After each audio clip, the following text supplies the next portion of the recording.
Bonjour à toutes et à tous, bienvenue pour ce premier numéro de Parlons Golf, votre nouvelle émission proposée par JLT Factory en partenariat avec le site internet Parlons Golf qui a été fondé il y a quelques mois par Lionel Baucher, le fondateur également du blog de la Petite Balle Blanche. Nous allons entamer une collaboration avec l'équipe de JLT Factory et Lionel Baucher. Voilà pourquoi nous proposons cette toute première émission.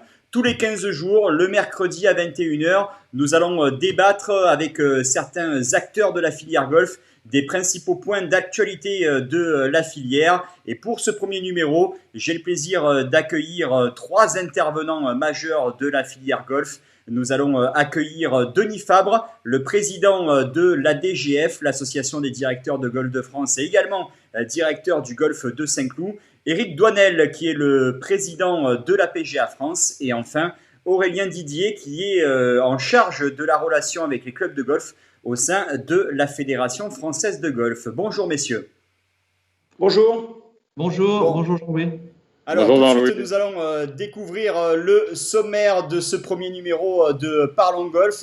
Nous allons bien entendu parler de la réouverture des parcours de golf. C'était il y a un peu plus de 15 jours. Parler également des mesures sanitaires qui ont été imposées au club pour bénéficier de cette réouverture. Et on va le rappeler encore une fois, rappeler également le civisme des golfeurs. C'est très important pour que les golfs puissent rester ouverts le plus longtemps possible. Nous parlerons également du volet enseignement avec la présence d'Éric de la PGA France et également parler de la relance de la filière golf avec peut-être les mesures économiques qui vont être mises en place pour relancer cette filière. Alors déjà une première question pour Aurélien Didier. Aurélien, donc on va saluer tout le travail qui a été effectué par l'ensemble de la filière pendant le confinement avec également la Fédération française de golf. Comment s'est passée cette période de réouverture des golfs, Aurélien ?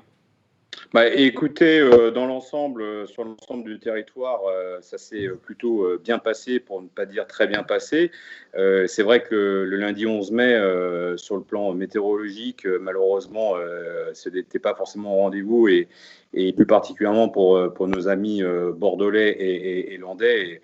Et on pense encore à nos amis du golfe du Médoc qui ont essuyé, on va dire, cette inondation comme on a pu le voir, mais dès le lendemain, on a eu, on va dire, une reprise des activités au sein des golfs avec vraiment un engouement à la fois de nos golfeurs, mais également aussi de nos golfs. Il faut saluer tout le travail qui a été fait par nos clubs, par les différents acteurs au sein des clubs pour répondre à la fois à ce protocole sanitaire qui est vrai et n'était pas le plus facile à mettre en place, mais d'une certaine manière, c'était le prix à payer pour qu'on puisse retrouver chacun d'entre nous à la fois le chemin du travail pour les professionnels de golf et aussi pour, bien évidemment, nos golfeurs pour qu'ils puissent retrouver notre passion commune qui est le golf. Alors, on va également faire appel à la double expertise de Denis Fabre, qui est donc le président de la DGF, mais aussi le directeur du golf de Saint-Cloud. Comment déjà, Denis, s'est passée la réouverture chez vous à Saint-Cloud ? Comme le signale à juste titre Aurélien, ça s'est passé un peu mieux que ce qu'on avait imaginé. Donc, ça veut dire qu'à la fois tout le protocole sanitaire était de qualité, a été bien compris et le personnel et l'ensemble des acteurs des golfs ont fait un énorme travail de façon à pouvoir être prêts le jour J et à l'heure H, pour réouvrir le club. En tout cas, pour pouvoir permettre aux joueurs de pratiquer leur sport sur les parcours. Donc, on s'était plutôt bien préparé et on a reçu un plutôt très bon accueil de la part des joueurs qui étaient très contents de sortir du confinement et qui étaient bien conscients à la fois de tout le travail qui avait été réalisé par la filière. Et là encore, il faut rendre hommage au travail de celle-ci, au travail de la Fédération française de golf pour nous permettre, et c'est une chance pour nous de pouvoir réouvrir les parcours dès le 11 mai, jour de déconfinement, et également de saluer encore une fois tout ce travail qui a été fait pour ouvrir dans les meilleures conditions et dans la meilleure compréhension. Alors ces 15 jours, on est ouvert depuis un peu plus de 15 jours, et je dirais que passer 4 heures et quart sur son golf en arrivant une demi-heure avant, en partant 15 minutes après, ça se passe très bien, et les membres, en tout cas les membres du golf de Saint-Cloud, sont heureux de pouvoir passer une demi-journée à pratiquer leur sport favori. Je crois que ça peut dire que ça leur a beaucoup manqué. On va maintenant s'intéresser à l'enseignement avec la présence d'Éric Douanel, le président de la PGA France. Éric, comment se sont passées justement les séances d'enseignement dans les différents golfs en France avec la prise en compte des mesures sanitaires? Oui, ça se passe très bien et en fait, j'en parle souvent, mais nos pros, ils sont habitués à gérer des groupes, donc il n'y avait pas véritablement de difficulté à encadrer parce qu'il y a eu un problème à un moment donné sur l'enseignement individuel, l'enseignement collectif, on ne savait pas très bien ce qui allait être possible de faire. Donc, une fois que les pros ont été confirmés dans la possibilité d'enseigner de manière collective, ils ont pu tout à fait organiser leur zone, gérer des gens sur un practice, c'est leur quotidien. Donc, tout ça n'a pas été très difficile. Ils ont simplement cherché à rassurer leurs élèves au quotidien en portant souvent eux-mêmes un masque, même si ce n'était pas obligatoire. Nous, on leur a envoyé des visières de manière à ce que ce soit plus facile, parce que porter un masque chirurgical toute la journée, ça peut être un peu gênant au bout d'un moment. Donc les visières, ça présente un intérêt à ce niveau-là. Ils ont imaginé des sens de circulation de manière à ce que les gens ne se croisent pas. Ils ont imaginé, encore une fois, mais Denis et Aurélien l'ont très bien dit tout à l'heure, mais enfin notamment Denis qui a félicité la fédération. La fédération a vraiment bien coordonné les différentes actions qu'il fallait mener, et notamment les fiches métiers qui ont dû être rédigées. Et dans la fiche métier qui concerne l'enseignement, il y avait tout un tas de recommandations à suivre, et je dirais que les pros les ont suivies sans difficulté. Donc non, pas de problème. Pour ce qui concerne les cours, on ne savait pas du tout si les gens allaient reprendre des cours, pour répondre à votre question. On savait que les gens avaient envie de jouer, mais on ne savait pas s'ils reprendraient des cours. Et en fait, la reprise, elle a été très bonne. Donc même si l'activité, comme d'ailleurs l'activité parcours est loin d'être à 100%, les pros sont plutôt pour le moment assez contents. Pour le moment, mais on vient de reprendre. Il faudra évidemment avoir une vision des choses d'ici 1 mois, 2 mois, 3 mois. Et là, on pourra vraiment faire les comptes, si je puis dire. Mais pour le moment, la reprise s'est très bien passée, et sur le plan sanitaire, et sur le plan du remplissage des plannings.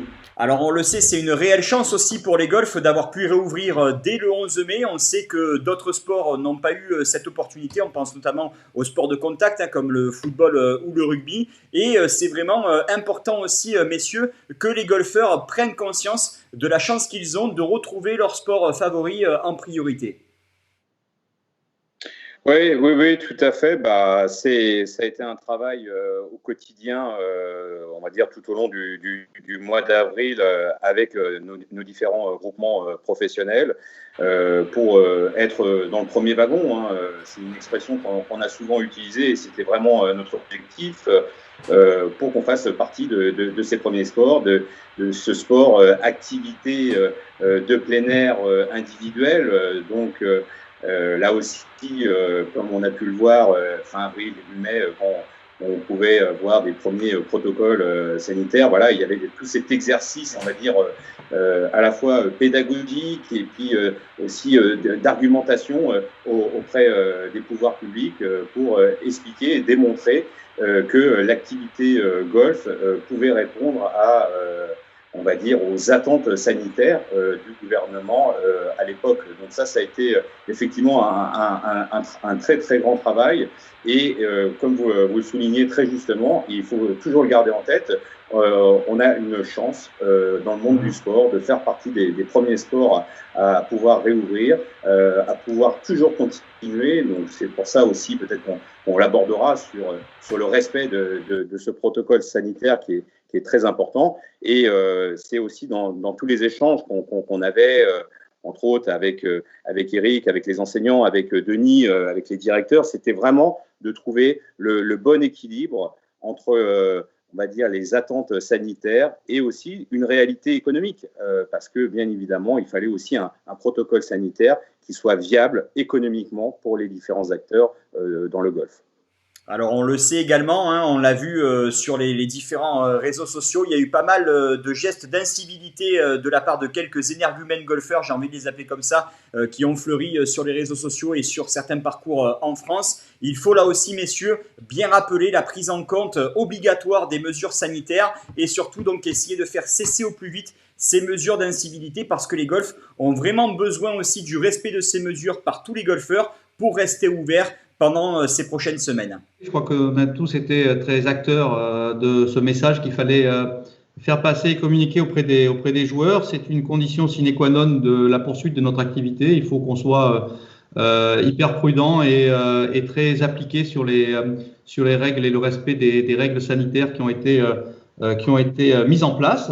Et c'est vrai que ça conditionne à la fois le fonctionnement et l'ouverture des clubs aujourd'hui, mais ça conditionne aussi les évolutions qu'on peut être amené à demander dès lors que on est les plus parfaits possibles dans le comportement, espérer demain quelques assouplissements, nous l'espérons tous, en termes de compétition, en termes d'événements, en termes de convivialité, qui constituent notre future étape. Parce que bien évidemment, aujourd'hui, on a ouvert les clubs, on a ouvert les parcours, mais le golf, c'est pas uniquement et même si c'est principalement le plaisir de pouvoir participer et de pouvoir jouer sur son parcours, c'est aussi partager un moment social, un moment convivial avec d'autres personnes. Donc plus on sera exemplaire dans la façon de se tenir aujourd'hui par rapport au protocole que nous avons mis en place, et plus on sera à l'aise, nous, filière, pour aller demander ou en tout cas pour essayer de faire en sorte que cet aspect-là s'améliore et que demain on puisse retrouver un peu plus de convivialité dans la pratique au quotidien. Eric, il y a aussi un élément important, ce sont les initiations hein, qui sont lancées. On sait que le printemps est bien installé maintenant partout en France. Ces initiations permettent, et notamment elles sont lancées par les grandes chaînes que sont notamment YouGolf ou encore Blue Green, elles permettent de faire découvrir le golf à des néophytes. Et peut-être qu'avec ce déconfinement aussi, ce sera une opportunité pour faire découvrir ce fabuleux sport qu'est le golf au plus grand nombre. Oui, il y a une vraie attente, parce que ça, c'est un point que vous soulevez qui est très important, et ça rejoint un peu ce que disait Denis, c'est-à-dire que prévoir la réouverture, c'est bien, mais il faut qu'on se projette tout de suite sur l'avenir, sur les mois qui vont venir. Donc oui, on pense évidemment aux nouveaux produits pour faire de nouveaux golfeurs et des golfeurs fidèles dans le futur qui prendront des cours et qui arpenteront les parcours et les restaurants, les clubhouses, etc. Donc oui, on y pense. On est en train de réfléchir, notamment avec l'ensemble des acteurs, à remettre au goût du jour peut-être le Pass Go for Golf, qui était une très belle initiative, qui avait été proposée il y a combien de temps, Denis? Je dirais il y a 3-4 ans peut-être. 4 ans. Il y a 4 ans. 4 ans, merci Aurélien. Donc on trouvera peut-être une nouvelle appellation et on l'adaptera un petit peu, mais globalement, on a l'envie effectivement d'aller chercher de nouveaux golfeurs, avant tout parce que notre sport est formidable, nous ça on le sait, mais on veut évidemment le faire partager à ceux qui ne le connaissent pas encore. Donc on travaille dessus, et quand on était en période de confinement, on avait travaillé, pour ce qui me concerne, avec les enseignants pour les préparer à la reprise.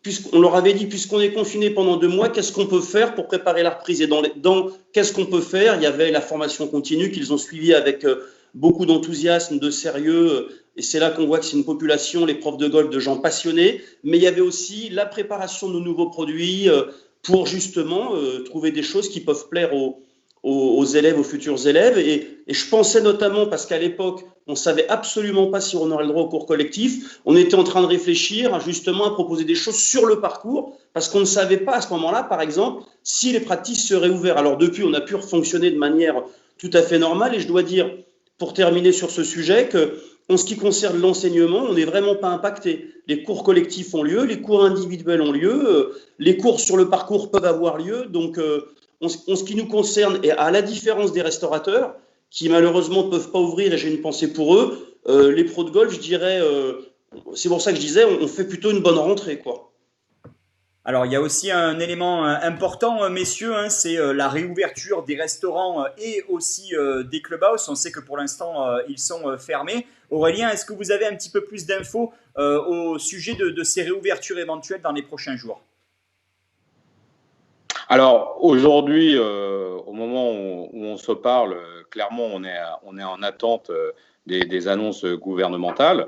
Elles auront lieu au cours de cette semaine et que, bien évidemment, la partie restauration qu'évoquaient Denis et Eric est importante dans la vie du club.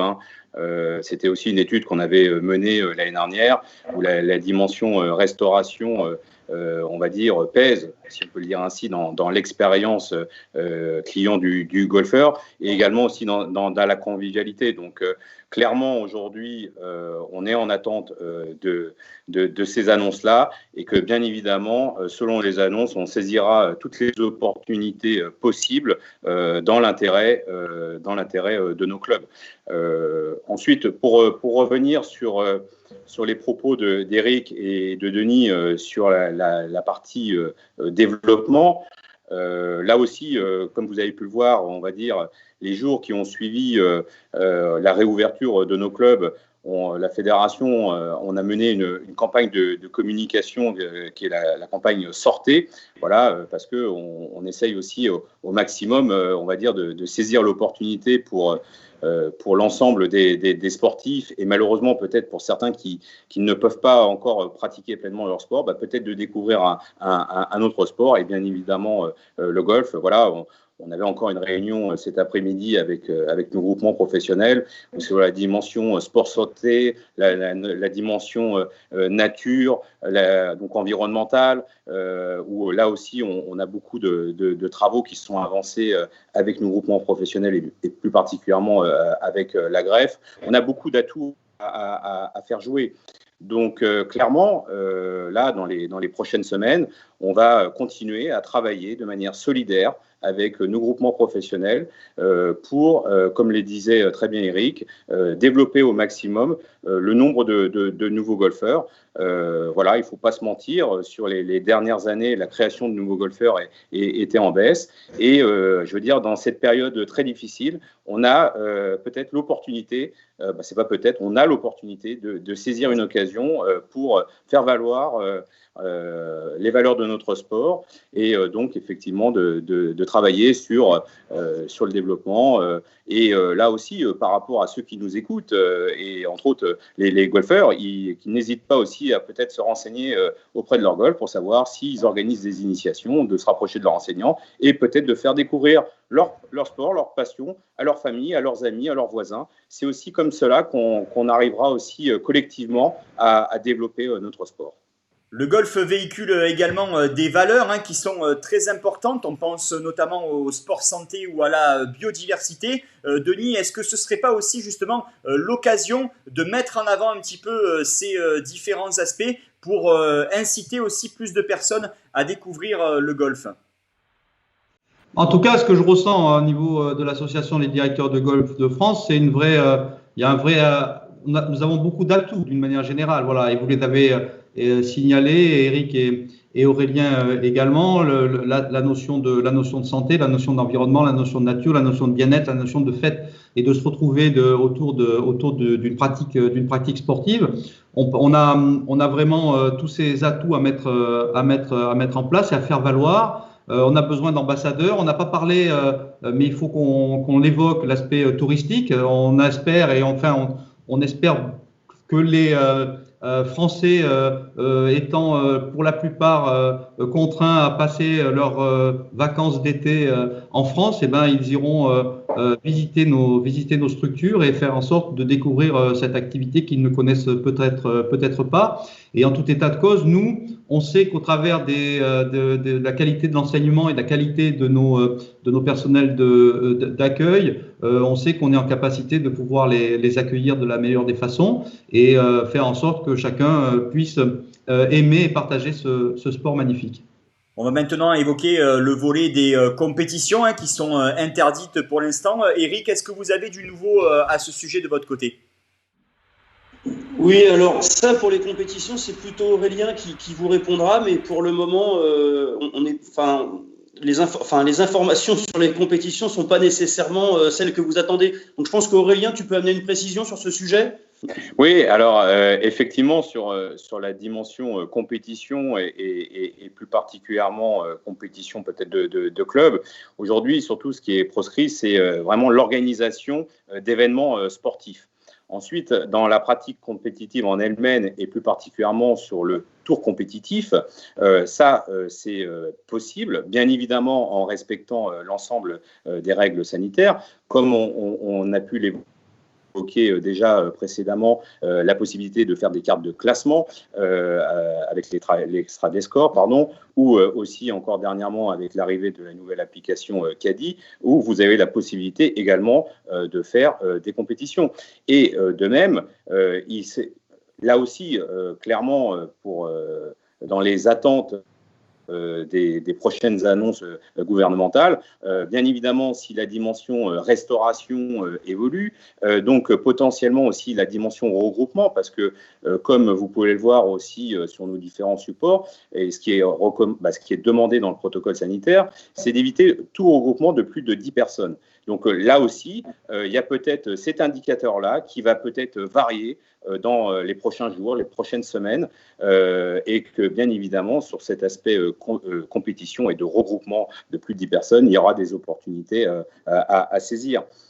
Ça, c'est très important. Je le rappelle, aujourd'hui, le problème, c'est vraiment sur l'organisation de la vie sportive, mais je veux dire, une quinzaine de personnes peut très bien faire une compétition, on va dire une carte de classement au sein de son club, si bien évidemment le club, comme il le fait aujourd'hui, avec l'application des départs et des gestes barrières.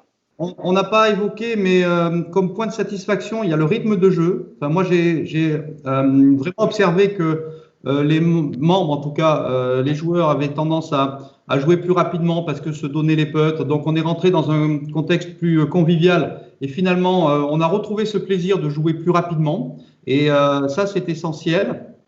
Et par rapport à la question sur la compétition, il y a quand même un certain nombre de formules en match-play qu'on peut facilement remettre également, qui permettent cette convivialité que j'évoquais tout à l'heure. Et en effet, Aurélien le dit à juste titre, on attend les nouvelles directives en matière de regroupement, mais nous avons là aussi la chance de bénéficier d'espaces assez larges dans nos clubs pour faire en sorte d'avoir des petits regroupements espacés qui sont qui constituent un point de vigilance en ce qui nous concerne. En tout cas, quelque chose qu'on voudrait bien voir évoluer dans un futur proche.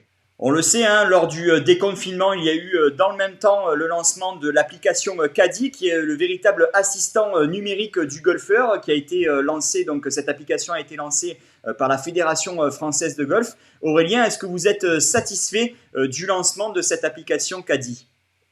Oui. Alors aujourd'hui, on va dire, on est satisfait globalement de l'application Caddy, des connexions qu'on peut avoir, sachant qu'il y a aussi tout un plan de communication qui va continuer à monter en puissance autour de cette application qui est vraiment l'assistant golfeur de demain.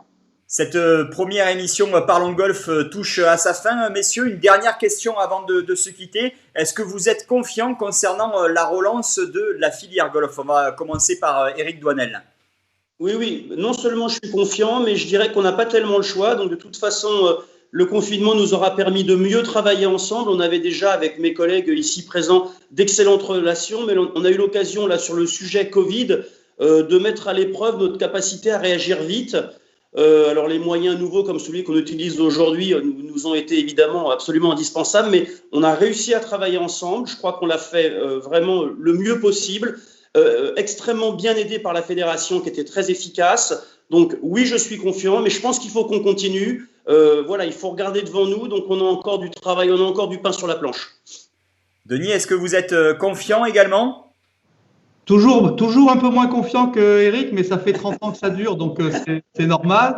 Non, plus sérieusement, faire en sorte qu'on est un peu dans l'euphorie de la réouverture aujourd'hui, et donc bien évidemment, on est tous extrêmement contents d'avoir réouvert et de permettre aux joueurs de pratiquer le sport. N'oublions pas que l'activité, malgré tout, n'est pas totalement repartie. On a des activités qui sont encore à l'arrêt et on les a largement évoquées autour de cet entretien tous ensemble. Et donc, l'année 2020, d'une manière générale, restera une année tout à fait particulière et on espère s'en tirer le moins mal possible. Et en tout cas, c'est le vœu qu'on partage avec l'ensemble des collègues directeurs et directrices de golf, mais également l'ensemble des personnels de la filière. Donc, on reste très attentif, très motivé, très déterminé, très concentré, de façon à faire en sorte que cette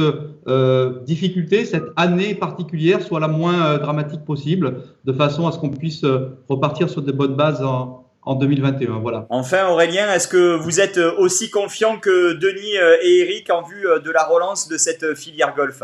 Oui. Alors, tout aussi confiant que Denis et Eric. Là aussi, c'est important parce qu'on a mené vraiment, on a mené et on mène toujours 2 combats, 2 chantiers. C'était bien évidemment la réouverture de nos golfs, l'évolution de notre protocole sanitaire et toujours en parallèle de ça, la dimension économique, plus particulièrement de la filière golf et bien évidemment de nos clubs et des différents acteurs qu'il y a au sein de nos clubs. Donc, on continue de travailler d'arrache-pied. Là-dessus, nous, aujourd'hui, les retours, comme on l'a exprimé, sont positifs de la part de nos gestionnaires de clubs. Voilà, il faut pas relâcher.